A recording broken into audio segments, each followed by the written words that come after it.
Assalamualaikum warahmatullahi wabarakatuh. Pada video kali ini kami dari kelompok 2 yang beranggotakan Ahmad Ferry Kurniawan absen 5 saya sendiri, Ahmad Roif Taqiyuddin absen 6, Aldio Fitrian Wahyudi absen 7, dan Alicia Putri Larasati absen 8. Di sini kami akan menjelaskan materi mengenai landasan hukum pers Indonesia. Baik, tanpa berlama-lama lagi, langsung saja kita ke materinya. Ya, terdapat sejumlah landasan hukum pers Indonesia, antara lain sebagai berikut.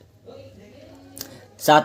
Pasal 28 Undang-Undang Dasar Negara Republik Indonesia tahun 1945 yang menyebutkan bahwa kemerdekaan berserikat dan berkumpul, mengeluarkan pikiran dengan lisan dan tulisan, dan sebagainya ditetapkan dengan undang-undang. Artinya, pada pasal ini menjamin kemerdekaan berserikat dan berkumpul, mengeluarkan pikiran dengan lisan dan tulisan, yang dimana dalam melaksanakan dan mewujudkan konstitusi tersebut harus sesuai dengan undang-undang dan tidak boleh dilakukan dengan cara-cara yang bertentangan dengan norma agama, norma kesusilaan, ketertiban umum, ataupun norma hukum yang berlaku. Adapun contoh atau pengaplikasian dari pasal ini dalam kehidupan sehari-hari adalah, ya, dapat dilihat ini merupakan sedikit cuplikan atau gambar dari rapat paripurna DPR RI ke-14 yang menggambarkan atau mengaplikasikan sebuah kebebasan dalam berserikat, berkumpul, serta mengeluarkan pikiran dengan lisan dan tulisan. Baik, untuk yang kedua yaitu Pasal 28F Undang-Undang Dasar Negara Republik Indonesia tahun 1945 yang menyebutkan bahwa setiap orang berhak untuk berkomunikasi dan memperoleh informasi untuk mengembangkan pribadi dan lingkungan sosialnya, serta berhak untuk mencari, memperoleh, memiliki, menyimpan, mengolah, dan menyampaikan informasi dengan menggunakan segala jenis saluran yang tersedia. Artinya, semua orang berhak untuk tahu tentang segala jenis informasi yang terjadi di lingkungan sosialnya untuk mengembangkan pribadinya. Dan untuk memperoleh informasi tersebut, seseorang berhak untuk berkomunikasi dan mencari, menyimpan, mengolah, serta menyampaikan informasi tersebut dengan menggunakan segala jenis atau media saluran yang tersedia, dengan tanpa diberi batasan atau kekangan, tetapi tetap harus memperhatikan kode etik atau undang-undang dasar yang berlaku. Baik, seperti pada contoh yang akan saya sebutkan, yang mana merupakan pengaplikasian dari pasal ini.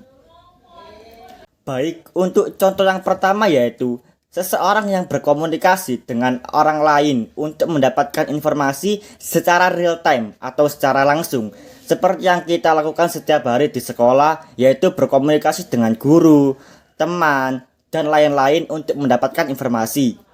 Kemudian untuk contoh yang kedua yaitu di mana semua orang berhak untuk berkomunikasi dan memperoleh berbagai jenis informasi melewati berbagai jejaring internet atau media sosial seperti WA, Instagram, ataupun menjalin kontak dan berbagi informasi dengan orang lain di WA dan saling mengikuti di Instagram.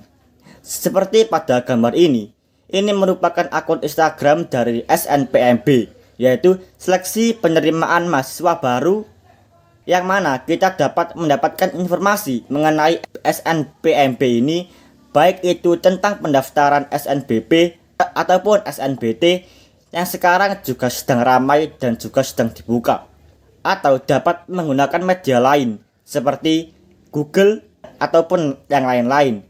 Seperti pada gambar ini kita bisa mencari berita seputar gempa di Google, yang mana akhir-akhir ini menjadi topik atau berita-berita hangat yang sedang sering untuk dibicarakan. 3. Pasal 20 Ketetapan Majelis Permusyawaratan Rakyat Republik Indonesia Nomor 17/MPR tahun 1998 tentang hak asasi manusia yang menyebutkan bahwa setiap orang berhak untuk berkomunikasi dan memperoleh informasi untuk mengembangkan pribadi dan lingkungan sosialnya. Artinya, setiap orang memiliki hak asasi manusia, yaitu berhak berkomunikasi dengan orang lain dan memperoleh informasi untuk mengembangkan pribadi dan lingkungan sosialnya, entah itu dari komunikasi secara real-time maupun dari berbagai media seperti koran, majalah, atau media sosial lainnya. Contoh dari penerapan aplikasi dari pasal ketetapan MPR ini adalah seperti yang sudah saya sebutkan sebelumnya, berkomunikasi secara real-time dengan orang lain untuk memperoleh informasi dan dapat juga berkomunikasi dengan orang lain melalui media sosial seperti WhatsApp, Instagram, dan lain-lain. Pasal 21 Ketetapan Majelis Permusyawaratan Rakyat Republik Indonesia Nomor 17/MPR tahun 1998 tentang hak asasi manusia yang menyebutkan bahwa setiap orang berhak untuk mencari, memperoleh, memiliki, menyimpan, mengolah, dan menyampaikan informasi dengan menggunakan segala jenis saluran yang tersedia. Artinya, pada pasal ketetapan MPR ini, semua orang memiliki hak asasi atau berhak untuk mengolah segala jenis informasi yang didapat dari media atau saluran manapun yang tersedia, mulai dari mencari, menyimpan, hingga menyampaikan. Contoh dari pengaplikasian pasal ketetapan MPR ini adalah seperti berikut. Pada gambar ini, mencari informasi dapat dengan mudah melalui internet. Misalnya, di sini mencari informasi mengenai kambing terbesar di dunia. Selain itu, dapat juga melalui media sosial, contohnya Instagram, seperti pada gambar ini, yaitu melalui laman akun Instagram Info Gresik, yang mana memuat informasi-informasi atau berita seputar kota Gresik. Pasal 2 Undang-Undang Nomor 40 Tahun 1999 tentang pers yang menyebutkan bahwa kemerdekaan pers adalah salah satu wujud kedaulatan rakyat yang berdasarkan prinsip-prinsip demokrasi, keadilan, dan supremasi hukum. Kemerdekaan pers merupakan pilar penting dalam demokrasi, artinya kualitas demokrasi sangat ditentukan oleh pers yang bebas. Bangunan demokrasi tidak akan berdiri kokoh apabila tidak ditopang oleh kemerdekaan pers. Kemerdekaan pers juga kemerdekaan yang disertai kesadaran akan pentingnya penegakan supremasi hukum yang dilaksanakan oleh pengadilan dan tanggung jawab profesi yang dijabarkan dalam kode etik jurnalistik serta sesuai dengan hati nurani insan pers. Adapun pengaplikasian atau contoh dari pasal ini adalah dapat dilihat ini adalah gambar atau cuplikan berita mengenai pemilu 2024, yang mana pemilu merupakan wujud dari demokrasi yang merupakan sistem yang diarut oleh negara Indonesia, yaitu kedaulatan berada di tangan rakyat, dari rakyat, oleh rakyat, untuk rakyat.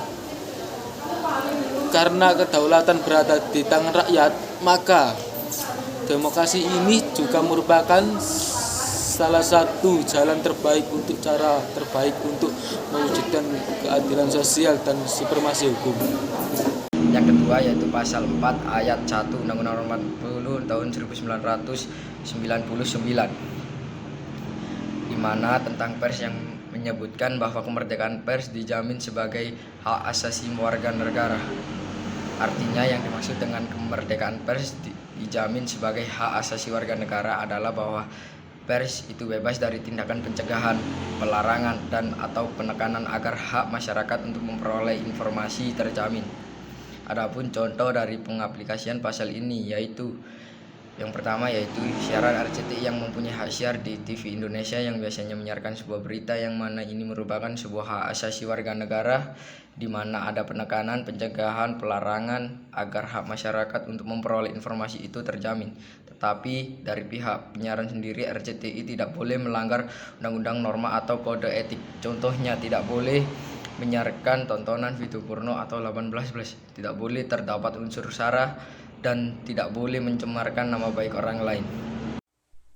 G. Pasal 14 ayat 1 Undang-Undang Nomor 39 Tahun 1999 tentang Hak Asasi Manusia yang menyebutkan bahwa setiap orang berhak untuk berkomunikasi dan memperoleh informasi yang diperlukan untuk mengembangkan pribadi dan lingkungan sosialnya. Artinya, setiap warga negara Indonesia berhak memiliki akun sosial media atas namanya sendiri dan dapat mempertanggungjawabkannya dengan tujuan untuk membangun komunikasi pribadi dan lingkungan sosialnya, seperti membuat akun email yang menggunakan informasi pribadi dan bersifat rahasia. H. Pasal 14 ayat 2 Undang-Undang Nomor 39 Tahun 1999 tentang Hak Asasi Manusia yang menyebutkan bahwa setiap orang berhak memperoleh, memiliki, menyimpan, mengolah, dan menyampaikan informasi dengan menggunakan segala jenis sarana yang tersedia. Jadi, setiap warga negara memiliki hak untuk mencari, memperoleh, memiliki, menyimpan, mengolah, dan menyampaikan informasi yang diinginkannya, baik dari sarana online maupun offline yang telah tersedia. Sekian presentasi dari kelompok kami. Apabila ada kesalahan mohon dimaafkan. Saya akhiri. Wassalamualaikum warahmatullahi wabarakatuh.